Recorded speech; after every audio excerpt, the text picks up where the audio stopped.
טוב, יש לכולם, אנחנו עכשיו מתחילות לעשות אנחנו הגענו לכאן. ובגלל ששכחנו לקנות כוסות, כאילו לא שכחנו לקנות כוסות, לא הבאנו כוסות, אז יש לי רעיון מה זה טוב, אז בואו תראו מה הרעיון שלי.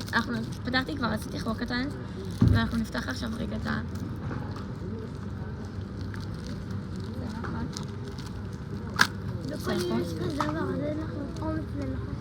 עכשיו במקום שהבגלה עכשיו ייזרק סתם, נכון הכי נועם? אז אני פשוט גאונה. פה את הפירורים אני פשוט שופחת וזהו. בגלה, שמה בצד. זה לנשלוש אחרי זה. ותיזהרי שלא יהיה פה ציפור שיקח לנו את זה. כן. ואנחנו נשפוך לפה מים ובורק. לא, באמת, אני לא צריך להתאחר.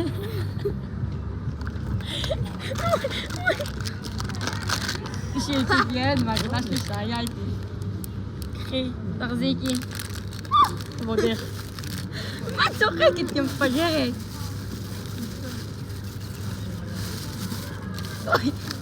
יש לי ברכה. טוב, הבאנו כפיות. אני לא יכולה. אני לא יכולה איתה. בורקס. שעלה, לא יותר לי, זה עלה לנו 10 שקל. בואו נסביר להם כמה כל אחד עלה. זה אנחנו לא מאיפה. 2, זה עלה 2.90, שזה 3 שקל, אוקיי? ביחד זה יוצא 6 שקל, אוקיי? זה עלה, היא עברה 4? 4 שקל. זה 10 שקל. זה 4 שקל. תקשיבו, זה היה זול. 23 שקל. בערך. אז אנחנו נתחיל להכין. אנחנו נפתח את הכפיות כדי שאני ואחינם נשים בורקס. נראה חיצה סליים. אנחנו מכינות ליטרלי סליים גדול, אז כל פעם אנחנו נכין שתינו בצלחת. זה נגמר. בסדר, אנחנו נעשה את מקסימום חדש.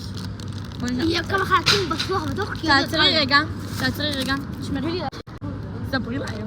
כמו שלא מבינים מה על הגאונה.